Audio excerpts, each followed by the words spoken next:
ஹரி ஓம். ராதே கிருஷ்ணா. அறிந்து கொள்வோம் பகவான் நாமங்களை, தெரிந்து கொள்வோம் அதன் பெருமைகளை. பகுதி 142. இந்த பகுதியில் 149வது திருநாமத்தை பார்க்க போகிறோம். இது விஷ்ணு சகஸ்ரநாமத்தின் 16வது ஸ்லோகத்தில் வருகிறது. ஸ்லோகம் 16. பிராஜேஷ்ணு போஜன போக்தா சகிஷ்ணு ஜகதாதி ஜக அனகோ விஜயோ ஜேதா விஸ்வயோனி புனர்வசுகு. நாமம் 149. ஓம் விஜயாய நமக. அடியார்கள் வெற்றி பெற அருள்பவர், வெற்றியாளர் என்றும் சொல்லலாம். இதை மகாபாரத போரின் போது நடந்த ஒரு நிகழ்ச்சியிலிருந்து பார்க்கலாம். மகாபாரத போர் நடந்து கொண்டிருக்கிறது.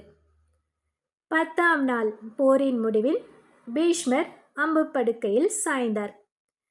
இந்த அதிர்ச்சி செய்தியை திருதராஷ்டிரன் சஞ்சயன் சொல்ல கேட்டான். இதை கேட்டு திடுக்கிட்ட அவர், குருட்சேத்திர போர்க்களத்தில் என்ன ஆயிற்று, விவரமாக கூறு என்று கேட்க, அதுவரை நடந்த சம்பவங்களை எல்லாம் விவரிக்கத் தொடங்கினான் சஞ்சயன். மனக்கலக்கத்தை அடைந்த திருதராஷ்டிரன், போரில் யார் வெல்வார்கள் என்று நீ நினைக்கிறாய் என்று சஞ்சயனிடம் கேட்டான். சஞ்சயனுக்கு நன்றாகவே தெரியும் பாண்டவர்கள்தான் வெல்லப்போகிறார்கள் என்பது. ஆனால் கௌரவர்கள் தோற்பார்கள் என்றோ பாண்டவர்கள் வெல்வார்களோ என்றோ அவரிடம் நேரடியாக சொல்ல சஞ்சயனுக்கு மனம் வரவில்லை. அதனால் குறிப்பால் அதை உணர்த்தும் விதமாக ஒரு ஸ்லோகத்தை சொன்னான் சஞ்சயன். அதாவது இந்த ஸ்லோகம் கீதையின் கடைசி ஸ்லோகம். அது என்ன என்று பார்க்கலாம். யத்ர யோகேஸ்வர கிருஷ்ணோ யத்ர பார்த்தோ தனோர்த்தரக தத்ர ஸ்ரீஹி விஜயோ பூதே த்ருவாநிதிக் மதிக் மம. இந்த ஸ்லோகம் என்ன சொல்கிறது?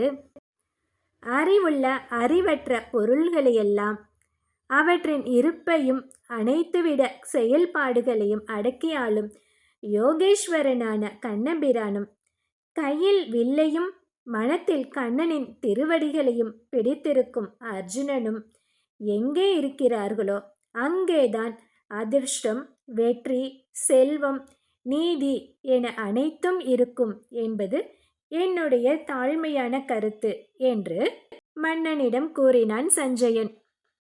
இதை கேட்டு தனது மகன்களான கௌரவர்கள் அழியப் போகிறார்கள் என்றும் கண்ணனின் ஆதரவு இருப்பதால் பாண்டவர்களை வெல்லப் போகிறார்கள் என்றும் சஞ்சயன் சொன்னதை கேட்டு உணர்ந்து கொண்டார் மன்னர்.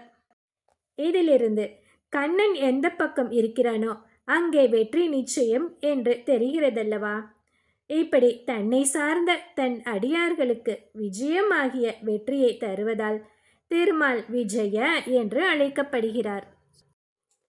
பாண்டவர்கள் சிறுவர்களாக இருந்த காலத்தில் குந்தி தேவி தனது பிள்ளைகளோடு பிருகுமுனிவரின் ஆசிரமத்திற்கு சென்றிருந்தார். அப்போது பாண்டவர்கள் ஒவ்வொருவராக பிருகுமுனிவரை விழுந்து நமஸ்கரித்தார்கள். அர்ஜுனன் நமஸ்கரித்த போது, நீ 60 நட்சத்திரமாக விளங்குவாய் என்று ஆசீர்வாதம் செய்தார். பிருகுமுனிவர் சொன்னது குந்திக்கு அப்போது புரியவில்லை. வியாசரிடம் வந்து இந்த செய்தியை சொல்லி, பிருகுமுனிவர் சொன்னதற்கு என்ன பொருள் என்று கேட்டாள் குந்தி. அதற்கு வியாசர் சொன்னார், 60 என்பது பிரபவ விபவ என தொடங்கி வரும் 60 வருடங்களை குறிக்கும். நட்சத்திரங்கள் மொத்தம் 27. எனவே 60 நட்சத்திரம் என்றால் அந்த 60 வருடங்களுள் 27வது வருடமான விஜய என்னும் வருடம் என்று பொருள் அதற்கு. அதாவது 60 நட்சத்திரமாக என்று சொல்கிறார்தானே, அந்த 60 வருடங்களில் 27வது வருடம் விஜய வருடம். அதைத்தான் பிருகுமுனிவர் சொல்லியிருக்கிறார். அதன்படி 60 நட்சத்திரமாக விளங்குவாய் என்றால் விஜயனாக விளங்குவாய் என்று பொருள் என்று வியாசர் குந்தி தேவிக்கு விளக்கம் அளித்தார். பிருகுமுனிவர் ஆசீர்வாதம் செய்ததற்கேற்ப அர்ஜுனனும் விஜயனாக விளங்கினான். ஆனால் அவன் விஜயனாக இருந்தமைக்கு காரணம் யார்? கண்ணன் தான். விஜயனான கண்ணன் எப்போதும் அவனோடு இருந்து அவன் விஜயம் பெறும்படி அனுகிரகம் செய்ததே அதற்கு காரணம். இந்த 149வது திருநாமத்தை தினமும் சொல்லி வந்தால் நமக்கு வாழ்வில் அனைத்து விதமான வெற்றிகளையும், அதாவது விஜயத்தையும் எம்பிரான் அருள்வார். அடுத்த திருநாமம் 150. ஓம் ஜெயத்ரே நமக. இதை அடுத்த பகுதியில் திருமாலுக்கும் ருத்ரனுக்கும் போர் நடந்ததா? அது என்னவென்று அடுத்த பகுதியில் பார்க்கலாம். ஹரி ஓம்.